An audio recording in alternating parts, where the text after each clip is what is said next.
엄마, 나 빨리 앞으로 와줘. 나 때렸어.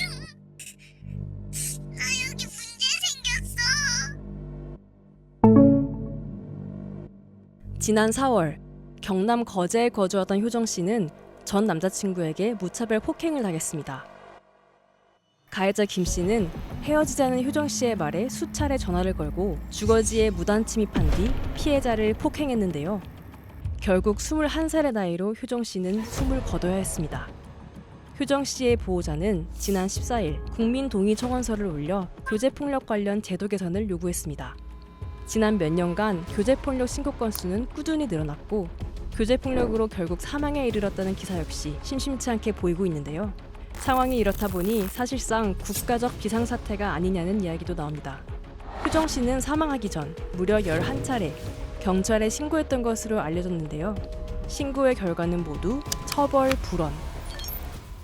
즉, 피해자가 가해자의 처벌을 원치 않는다는 이유로 사건은 종결됐습니다.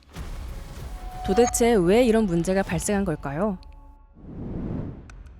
현재 교제폭력을 처벌하는 별도의 법이 없는 상태라 일반 형법의 틀 안에서 사건이 처리되고 있는데요.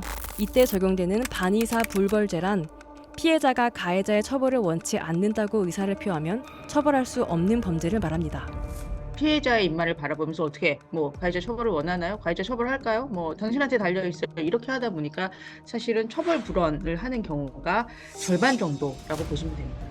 가해자의 지속적인 폭력에 노출된 피해자는 두려움과 공포 속에서 강력하게 처벌 의지를 표현하기 어려운 상황인데요. 전문가들은 현재의 법적 시스템이 교제폭력의 특성을 충분히 반영하지 못한다고 지적합니다.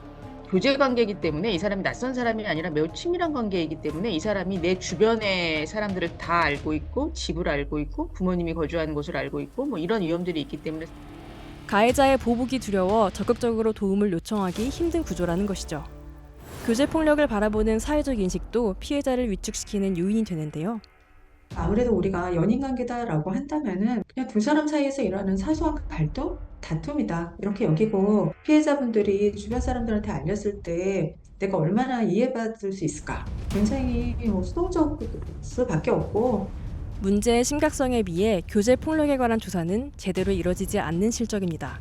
한국 정부에서 내는 소위 말해 이제 친밀한 관계에서 여성들이 살해당하는 수를 공식적으로 집계하는 통계는 없습니다. 사실은 실태조차 전혀 파악하지 못하고 있는 게 한국의 현실이라고 볼 수 있을 것 같아요. 유엔에서도 이런 통계가 없다는 내용에 대해서 계속해서 정부에 통계 마련하라고 권고하고 있거든요. 수년째 반복되는 이 악순환의 고리를 끊으려면 어떻게 해야 하는 걸까요? 전문가들은 교제폭력의 특수성을 고려한 법적 절차가 필요하다고 이야기합니다. 양형 기준을 좀 엄정하게 해야 될 필요가 있죠. 남녀 간의 문제다라고 해서 오히려 감경 요소가 돼서는 안 되겠고 오히려 가중 처벌 요소로 삼아야 된다. 해외는 친밀한 사이에서 발생한 범죄를 더욱 엄격히 처벌하는데요. 또 지금 교제하고 있는 자는 내가 같이 있었을 때 가장 편안할 수 있는 그런 관계인데 이 사이에서 폭력이 발생했다. 이거는 피해자가 가장 극단적인 위험에 처한 것이라고 그들 국가에서는 판단하고 있어요. 지금 피해자들이 가장 어려움을 겪는 게 뭐냐면 일단 피해자들은 가해자랑 만나고 싶지 않은 거예요. 만나지 않기 위해서는 접근금지 명령 같은 거를 받아야 되는데 지금 법률이 없기 때문에 피해자를 보호할 수 있는 접근금지 명령 같은 거를 지금 피해자가 받을 수가 없는 상황입니다. 교제폭력에 관한 새로운 법을 만들 수도 있지만 기존에 있던 법에 교제폭력을 포함하는 게 현실적이라는 의견도 있습니다.